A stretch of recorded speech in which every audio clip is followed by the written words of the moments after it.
Olá, nós somos da comunidade cristã Face a Face. Hoje nós vamos continuar o estudo sobre casamento. Mais especificamente, vamos falar hoje sobre divórcio. Então, se você não viu a primeira parte desse estudo, vai aqui em cima, clica no card para ver sobre o casamento. Hoje o nosso foco é o divórcio. Será que pode divorciar? O que acontece depois que você divorcia? Pode casar de novo? Existem muitas dúvidas e nós vamos falar sobre isso. Antes de continuar, não se esqueça de ativar o sininho, deixar o seu like e já compartilha para que outras pessoas possam também aprender sobre esse tema. Aqui embaixo, na descrição do vídeo, também tem mais sobre as nossas redes sociais. Durante a semana, nós estamos sempre abastecendo lá com mais informações e mais coisas para vocês se alimentarem sobre a palavra de Deus. Bora lá para o nosso estudo sobre casamento e divórcio. Bom, como a gente viu no vídeo anterior, no estudo anterior, a respeito de que Deus odeia o divórcio, a gente já viu os conceitos de casamento diante de Deus e tudo mais. E a leitura, a primeira que a gente fez, foi a Bia lendo Mateus 19, e eu quero pedir para o Patrick também fazer a leitura, porque agora a gente vai falar a respeito dos conceitos do que cercaram esse Mateus 19:6.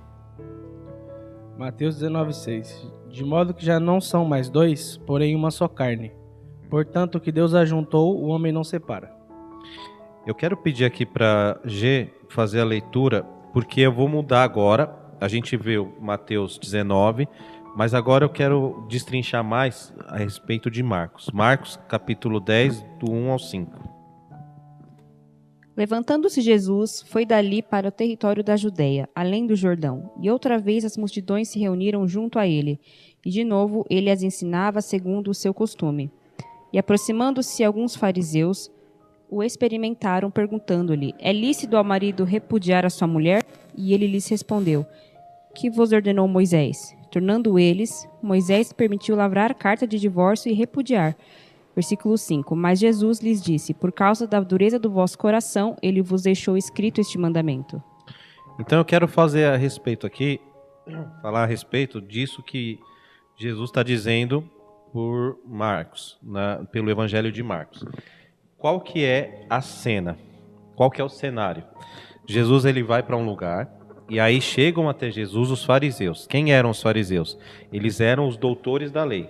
Eles eram as pessoas que eram as autoridades espirituais daquele tempo. Eram as pessoas que conheciam as leis, que falavam sobre as leis e ensinavam sobre as leis. Tudo que era a respeito à religião eram com os fariseus. Eles eram eu não vou dizer, como que se diz, um grupo de pessoas, porque existiam os fariseus, os saduceus e os essênios, tá? Mas todos eles conheciam extremamente bem a lei. E aí eles querem experimentar Jesus, e aí eles dizem se é lícito o divórcio.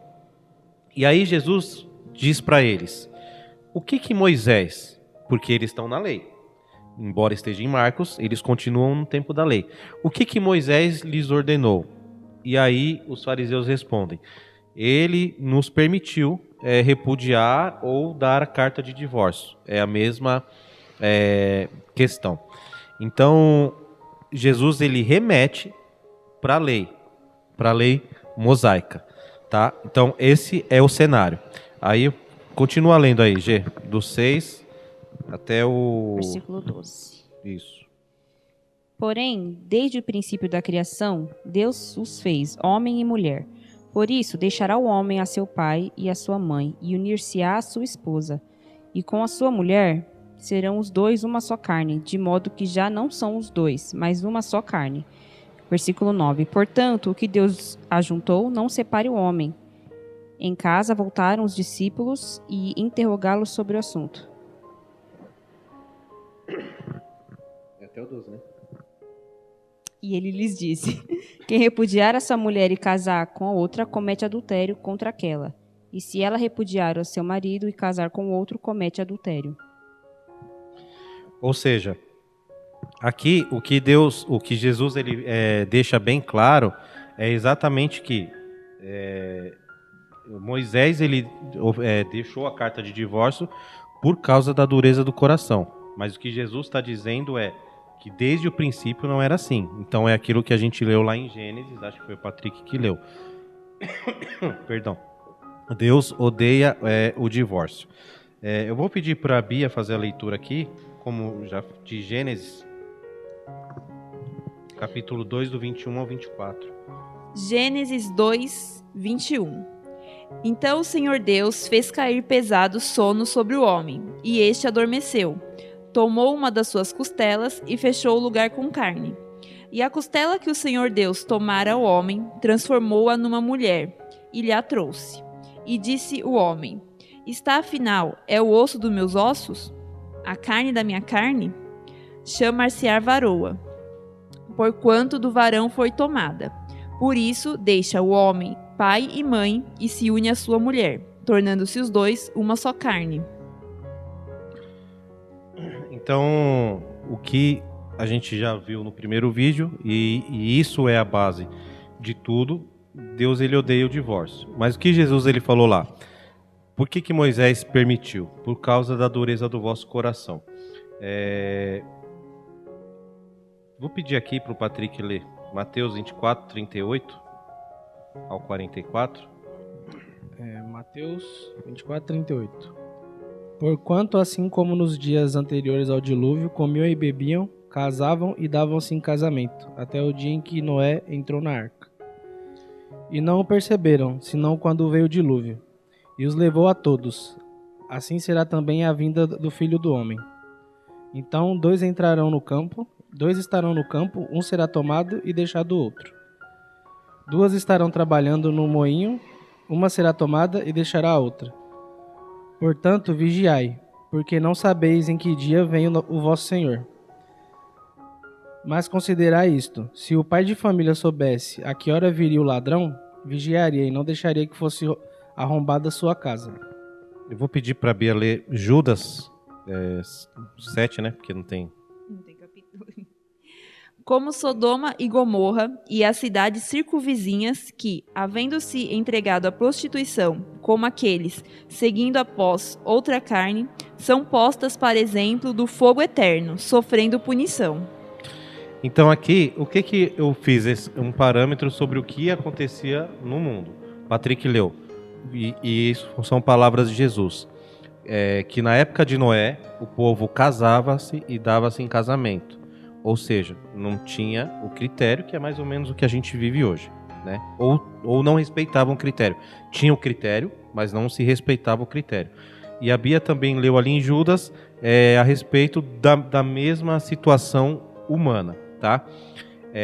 Mas o que eu quero falar agora, e aí a gente vai agora compilar tudo isso para ter uma ideia.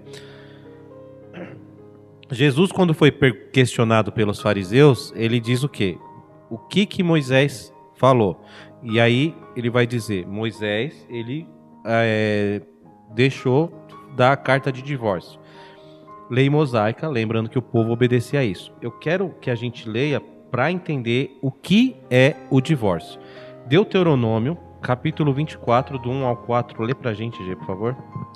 Se um homem tomar uma mulher e se casar com ela, e se ela não for agradável aos seus olhos, por ter ele achado coisa indecente nela, e se ele lhe lavrar um termo de divórcio, e lhe der a mão e a despedir de casa, e se ela, saindo da sua casa, for e se casar com outro homem, e este a aborrecer e lhe lavrar termo de divórcio, e lhe der na mão e a despedir da sua casa, ou se este último homem, que a tomou para si por mulher, vier a morrer, então seu primeiro marido, que a despediu, não poderá tornar a desposá-la, para que seja sua mulher, depois que foi contaminada. Pois é abominação perante o Senhor. Assim não farás pecar a terra que o Senhor teu Deus te dá por herança. Então, quando Jesus ele foi perguntado pelos fariseus e ele disse, Moisés permitiu, isso é o que Moisés permitiu. Essa é uma parte, um trecho da lei mosaica. Então, como funcionava? O Patrick casava, tá? aqui é casado com a Bia. E aí ela fez alguma coisa que você não gostou, você ia lá e dava para ela uma carta dizendo, né, a respeito do que ela estava livre, que você não a queria mais. E aí com essa carta era uma, como que eu posso dizer, uma permissão dela obter um novo casamento. Então ela sabia que quem, no caso, né, apresentasse essa carta a ela pro outro homem, ele ia saber que ela não tá fugindo ou algo desse tipo. Então o que era o divórcio? É uma permissão para um novo casamento, porque senão a mulher não poderia casar de novo. O homem ia ter outras mulheres, mas a mulher em si ia ficar totalmente desamparada e sem nenhuma esperança de futuro. Então, assim, o que é o divórcio? É uma liberação para um novo casamento. Isso é o divórcio, né? Então, assim, quando Jesus foi perguntado, ele disse, o que Moisés falou? Moisés, ele liberou a dar a carta de divórcio. E a condição de um divórcio era pura e simplesmente se o marido não quiser. Qualquer coisa. Ah, sei lá, casei com você, mas agora tô enjoado das... Então, tá bom, toma aqui sua carta, segue seu caminho e eu vou pro meu. A mulher casava de novo. Mas aí depois você, não, eu mudei de ideia, eu quero ela de novo. Aí já não pode mais, entendeu? Então isso é a carta de divórcio, tá? Salvo aí algumas questões a respeito de como que eu posso dizer, de adultério ou de traição, que aí existia um outro julgamento, que aí era o apedrejamento. Então assim, né, não gostei mais dela, quero outra. Toma a carta de divórcio. Não deu a carta de divórcio e você se casou com outra, você é adúltero e aquela com quem você casou também é, e a sentença é apedrejamento. Isso é na lei. Resumindo, tá? Então isso é carta de divórcio. Então o que Jesus falou? Ele remeteu lá para a lei de Moisés. E aí, como ele já sabia qual era a lei de Moisés, mas ele deixou bem claro. Mas o padrão de casamento é o que está em Gênesis. Deus odeia, o que Deus uniu, não separe o homem. Esse é o padrão de relacionamento para Deus.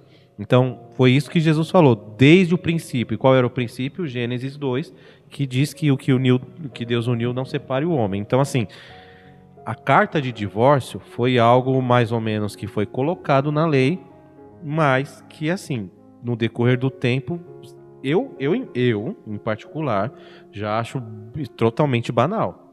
Porque, assim, poxa, sei lá, fez uma comida que eu não gostei, não quero mais, quero outra mulher. Então, assim, pra mim já é banal, certo? E, posteriormente, com o decorrer do tempo, também piorou. Porque é o que a G leu lá em Malaquias, que o povo não estava nem aí. Os cara... E Deus está dizendo, respeita a mulher da tua mocidade. Respeita a sua mulher. Não queira outra. Resumindo, isso é o que a G leu lá em Malaquias. Então esse aí é o conceito da lei que Jesus falou. Eu vou pedir aqui para a Bia ler Mateus capítulo 5, 31 ao 32. Também foi dito, aquele que repudiar sua mulher, dê-lhe carta de divórcio. Eu, porém, vos digo, qualquer que repudiar sua mulher, exceto em caso de relação sexual ilícita, a expõe a tornar-se adúltera. E aquele que casar com a repudiada comete adultério. Ou seja, e aqui entra a contradição de que muitas igrejas têm, tá? Existem denominações que vão dizer que em toda e qualquer situação o divórcio ele é proibido, tá? E como eu falei que o intuito meu aqui, o nosso intuito aqui é Bíblia, o que a Bia acabou de ler em Mateus 5,31 é Jesus dizendo que é proibido o divórcio a não ser em caso de adultério, tá? E isso é algo que Jesus disse. E por quê? Volto a dizer, por causa da dureza do coração. A vontade dele é que se houve a traição de uma das partes, que se reconciliem. Mas de repente a pessoa que foi traída, ela fala, eu não quero mais. Perdi a confiança, quebrou, tá, não sei o quê. Não quero mais. Então, é liberado uma carta de divórcio. Entenderam? Então, assim, isso são preceitos que Jesus falou. A não ser. O a não ser é exatamente isso. Não tem outra chance a não ser por causa de adultério e pela dureza do coração. Se a outra pessoa perdoar, essa é a vontade do Pai. Tá? É mais ou menos o que também está escrito lá em Mateus 19, o que a gente leu em Marcos. Essa é a ideia e o conceito desse preceito que Jesus colocou. A título aqui de curiosidade, eu quero dizer que essa palavra que está na Bíblia, adultério, em outras terão aí outras traduções, a palavra grega é porneia. Só que, para a gente, foi traduzido como adultério. Mas essa porneia, a realidade da palavra é imoralidade sexual. Então isso abrange outras coisas, tá? E a gente pode falar isso mais para frente, mas ela diz respeito a não somente a traição ou adultério, mas a outras imoralidades sexuais, tá? Era bom falar, mas aí o vídeo ficaria muito longo, a gente pode fazer um outro vídeo a respeito disso, certo? Então, o que Jesus está dizendo é que Moisés liberou a carta de divórcio, mas o que os céus eles liberam é apenas no fato da porneia, ou a gente vai levar como o adultério. Foi o que Jesus ele falou. Eu vou pedir para a Gê ler aqui, João 8, 1. Vai lendo aí e eu falo na hora que parar. Jesus, entretanto, foi para o Monte das Oliveiras. De madrugada voltou novamente para o templo, e todo o povo ia ter com ele, e assentado os ensinava. Os escribas e fariseus trouxeram à sua presença uma mulher surpreendida em adultério, e fazendo-a ficar de pé no meio de todos, disseram a Jesus: Mestre, esta mulher foi pega em adultério, e na lei nos mandou Moisés que tais mulheres sejam apedrejadas. Tu, pois, que dizes? Isso diziam eles tentando-o, para terem de que o acusar. Mas Jesus, inclinando-se, escrevia na terra com o dedo.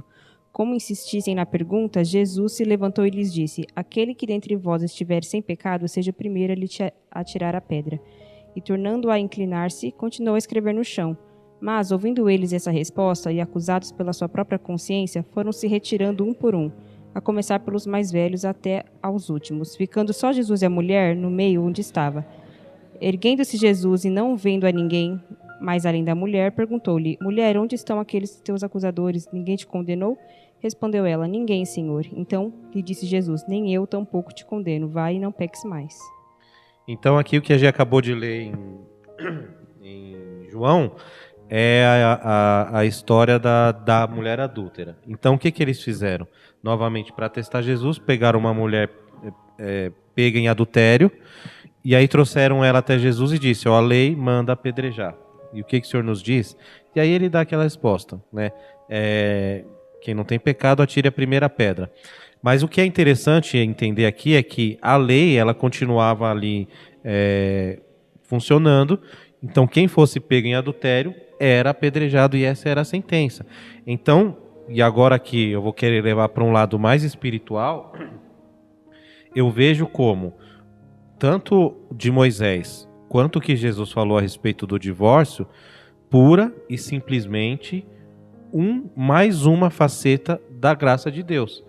Porque antes adulterava, morria apedrejado.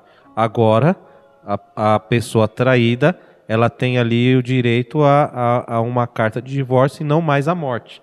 Então, assim, eu vejo como uma forma de graça de Cristo a respeito disso, tá? Então, esse daí é o preceito. Eu vou pedir para a Bia ler aqui Romanos 7, do 1 ao 6. Porventura ignorais, irmãos, pois falo aos que conhecem a lei, que a lei tem domínio sobre o homem toda a sua vida? Ora, a mulher casada está ligada pela lei ao marido, enquanto ele vive, mas, se o mesmo morrer, desobrigada ficará da lei conjugal. De sorte que será considerada adúltera se, vivendo ainda o marido, unir-se com outro homem. Porém, se morrer o marido, estará livre da lei, e não será adúltera se contrair novas núpcias. Assim, meus irmãos, também vos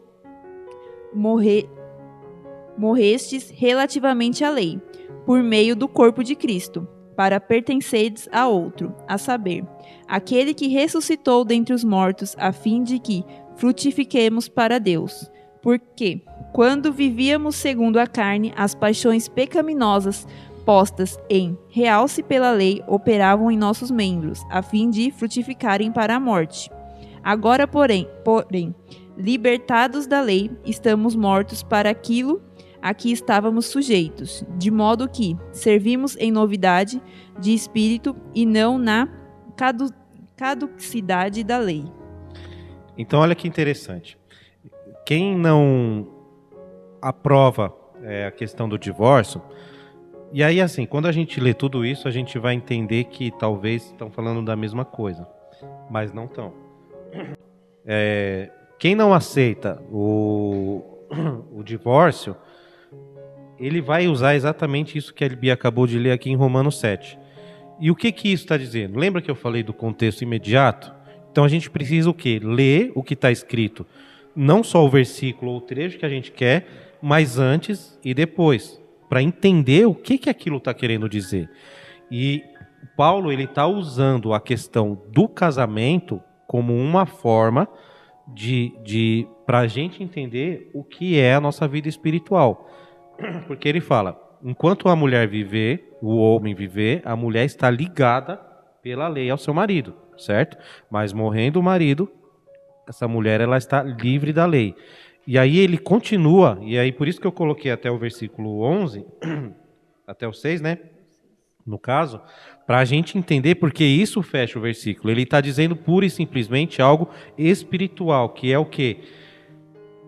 As pessoas estão ligadas à lei enquanto a lei vive. A lei morrendo, a gente está livre para contrair o quê? Um novo matrimônio, certo? Que é o que a Bia leu aí, acho que no versículo 4 ou 5, que está dizendo a respeito disso. Então, o que Paulo está falando é usando um conceito de casamento para falar que agora, em Cristo, nós não estamos mais presos à lei, mas a um relacionamento com Cristo, a uma nova aliança. Então, espiritualmente falando, nós não somos adúlteros, nem o povo que obedecia à lei. Porque a lei agora é morta. Eu vou pedir para o Patrick ler aqui Romanos 6, do 2 ao 6, por favor. Romanos 2:6. 6:2, né? De modo nenhum, como viveremos ainda no pecado, nós os que para ele morremos? Ou porventura ignorais que todos nós que fomos batizados em Cristo Jesus fomos batizados na sua morte? Fomos, pois, sepultados com ele, na morte pelo batismo, para que como Cristo foi ressuscitado dentre os mortos pela glória do Pai, assim também andemos nós em novidade de vida. Porque se fomos unidos com ele na semelhança da sua morte, certamente o seremos também na semelhança da sua ressurreição. Sabendo isto, que foi crucificado com ele o nosso velho homem, para que o corpo do pecado seja destruído, e não servimos o pecado como escravos. Ou seja, é a união de tudo que a gente acabou de ler. Então, o que o Paulo está escrevendo aqui para Romanos é exatamente que fazendo um parâmetro em algo real de uma vida e fazendo aí uma alusão à vida espiritual, tá? Eu sei que talvez pode parecer, você está fazendo aí uma volta toda para tirar do texto algo que não é. Mas é o que está dizendo. Se você ler o texto todinho, ele está falando exatamente do que? Nós não somos mais obrigados à lei, porque agora a lei não tem mais nenhuma validade. Somos agora obrigados, no caso, a uma nova aliança que é Cristo. Ele está fazendo uma alusão. Então, o que Paulo escreveu sobre a questão da mulher, porque senão a gente vai ter uma contradição entre o que Paulo escreveu em Romanos e o que Jesus está dizendo, somente em caso de adultério. Você entendeu? Se a gente lê desse estilo, a gente vai falar, existe uma contradição na Bíblia, mas não existe nenhuma contradição na Bíblia. Não sei se alguém quer comentar a respeito disso, nada. Tranquilo. Eu vou pedir para a G ler aqui Gálatas 3, 13 e 14, e depois a Bia já lê Colossenses 2, 14, por favor. Gálatas 3, 13 e 14. Cristo nos resgatou da maldição da lei, fazendo-se ele próprio maldição em nosso lugar, porque está escrito: maldito todo aquele que for pendurado em madeiro. 14. Para que a bênção de Abraão chegasse aos gentios em Cristo Jesus, a fim de que recebêssemos pela fé o Espírito prometido. A Bia já lê aqui o Colossenses 2,14. Tendo cancelado o escrito de dívida que era contra nós e que constava de ordenança, ao qual nos era prejudicial, removeu-o inteiramente, encravando-o na cruz. Então aqui a gente leu sobre algo que é exatamente no caso, vamos pode dizer espiritualmente, mas é um limite para a gente entender, exatamente a morte da lei e o nascimento de uma nova aliança. Senão, nós seríamos adúlteros espiritualmente, porque pertencíamos a um e agora casamos com outro. E é isso que Paulo está deixando bem claro, que nós não somos adúlteros, tá bom? Patrick, lê pra gente 1 Coríntios 7, 10 e 11. Ora, aos casados ordeno, não eu, mas o Senhor, que a mulher não se separe do marido. Se, porém, ela vier a separar-se, que não se case ou que reconcilie com seu marido, ou que se reconcilie com seu marido, e que o marido não se aparte da sua mulher. Então isso a gente linka com o que está escrito lá em Mateus, ou que em Marcos, né, que vocês leram, somente em caso de adultério. Ou seja, é exatamente a união daquilo que Jesus falou e daquilo que Paulo está dizendo. Não se aparte o homem da sua mulher. Ou seja, aquela questão de que Moisés tinha liberado, de que não gostei, achei feia, não sei, não gosto, a voz dela está me irritando, algo do tipo, acabou. Agora é apenas um dos motivos que pode acontecer isso. Então vamos lá, é o que eu falei. Eu não quero acusar e nem apontar o dedo na cara de ninguém. Mas hoje a gente faz parte de um grupo de pessoas que servem a Deus. Nós somos parte do corpo de Cristo. E o corpo de Cristo ele tem uma lei e uma regra. E a gente sabe que parte do corpo de Cristo não obedece mais essa regra. Vocês entenderam? Então, assim, eu sempre falei, tudo que Deus fala ou faz tem um preceito por trás. E a gente não pode nunca banalizar isso. Lê pra gente, G, né? De novo lá. Mateus 19:6. De modo que já não são mais dois, porém uma só carne. Portanto, o que Deus já juntou, não o separe o homem. Lê pra gente, Bia, o 8 e o 9, do Mateus 19.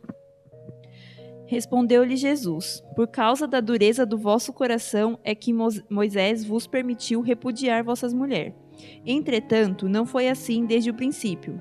Eu, porém, vos digo: quem repudiar sua mulher, não sendo por causa de relações sexuais ilícitas, e casar com outra, cometerá adultério. E o que casar com a repudiada, cometerá adultério. Então, foi o que a gente acabou de dizer em todo o sentido. A palavra exatamente não o que Moisés meio que fez na lei foi liberar geral. E aí Jesus ele vem com a restrição dele dizendo apenas por porneia, adultério ou imoralidades sexuais. E isso é o que é a lei que a gente precisa obedecer até hoje. Mas assim, o que eu quero também deixar claro, gente, é que cada caso é um caso, precisa ser estudado. A gente não tem, nesse caso específico, na questão de casamento e divórcio, uma regra, como que eu posso dizer, que você coloca tudo dentro de um saco e dizem a mesma coisa. Cada caso é um caso. Então, eu quero deixar aqui um recado para você que está assistindo esse vídeo, por exemplo, que se você está com problema, com dificuldades no seu casamento, procure o seu pastor e ele vai te dar uma direção, porque é exatamente assim, cada caso é um caso.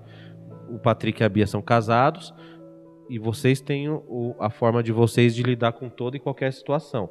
Eu não posso chegar e colocar uma regra e dizer é isso e pronto, acabou, porque cada um tem a sua individualidade. Mas assim, uma coisa que é bem certa é que um novo casamento para o cristão depende de algumas situações. A gente não vai conseguir abordar tudo agora, porque senão o vídeo fica muito extenso, porque é exatamente cada caso é um caso, tá, gente? E não é porque talvez dê a entender que a gente queira fugir do assunto, mas não é. É porque a gente não tem como realmente colocar tudo numa receita e dizer é isso e vira suas costas e pronto, acabou, entendeu? Eu acho que como a gente falou da análise que depende do contexto imediato, né? Quando eles seguiam a lei de Moisés, como você mesmo disse, parece que tinha liberado tudo, né? Podia separar por qualquer motivo. E aí Jesus vem justamente colocar um basta nisso, porque, como a gente viu no vídeo passado, o casamento, ele é uma coisa séria, não pode ser banalizado, então do mesmo jeito você também não pode banalizar o divórcio. Então acho que a principal é isso, você não banalizar e achar que você pode divorciar por qualquer motivo e que casa com o próximo, tudo bem. É analisar cada caso, mas lembrar aí dos princípios da Bíblia, né? Sim, exatamente. E assim, gente, é um caso, é um assunto que realmente ele influencia muito na igreja. Hoje em dia a gente está vendo aí a banalização da família, do casamento, do recasamento e tudo mais.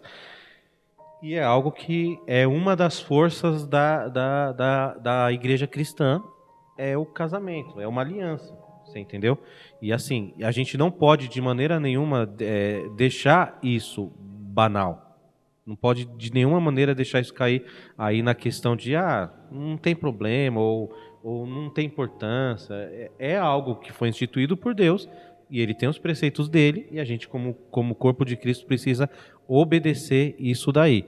É assim, uma coisa que eu vou dizer bem a verdade. A gente, se eu não me engano, em algum vídeo, eu não lembro, acho que no vídeo passado que a gente fez a respeito do bebido ou não, lá também tem esse preceito do casamento. O sacerdote ou o diácono, ele tem como preceito o quê? Ser marido de uma mulher só.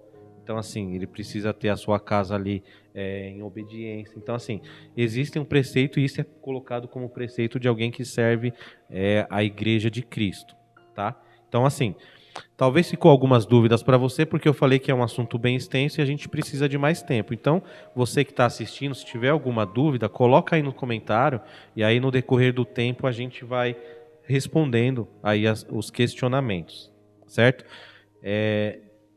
Eu quero fazer uma pergunta para vocês agora. Hoje em dia, aqui no Brasil, como que você casa? Precisa fazer toda a tramitação no cartório, né? Que regulamenta tudo, porque a pessoa não pode casar com mais de uma. Exatamente. Senão é bigamia, né, que fala, Sim. né? E como que era antes? Não sei. Não. Hoje em dia tem até o casamento por tempo lá, né? Você junta com a pessoa e... Por Sim, contrato? tem não, é o casamento união estável, né, que é sim. por tempo, tal, sem esse registro no cartório. Mas é por isso que eu falo que a gente precisa tomar muito cuidado com a questão do quê? Do costume e preceito de Deus. O que a gente viu nesses 2 vídeos do estudo sobre casamento e divórcio é que o preceito de Deus é um e as leis, elas são outras, tá? Então, assim, como que eu posso dizer isso? Deus, ele tem o preceito de casamento que foi o que a gente viu no primeiro vídeo, que é o ato sexual, a relação sexual. Para Deus ali aquilo já é considerado como uma união. Mas cada país tem a sua estrutura, cada país tem o seu costume. Então, antes do cartório, como era feito o casamento? Como era reconhecido um casamento? Porque o cartório, vocês conhecem a história do cartório, como nasceu? Ele nasceu em 1889 com a divisão da igreja e Estado. Ou seja, antigamente, eu vou falar no Brasil, como era reconhecido um casamento na igreja católica. Uhum. Então era, no caso para nós, a união religiosa. E isso era reconhecido como casamento. Não tinha, a igreja fazia o registro, tanto de casamento quanto de óbito e nascimento. Até que dividiu o Estado e a igreja, e aí nasceram os cartórios, e agora no Brasil, como você formaliza um casamento, é exatamente no cartório. Mas antes do cartório houve muitos casamentos. Sim. Então, assim, a gente precisa ter aí esse meio que jogo de cintura, senão a gente acaba não compreendendo muito bem algumas situações que o mundo vai mudando, as coisas vão mudando, vão acontecendo, mas a palavra de Deus ela não muda. Correto? Isso aí. Bom, gente, obrigado por assistir a gente até aqui. Eu espero que vocês tenham gostado do estudo, das curiosidades que a gente trouxe aqui. Se você não esquece de compartilhar esse vídeo com outras pessoas porque tem a mesma dúvida que você, né? Deixa seu comentário se for com alguma dúvida. E é isso aí, vamos até o próximo.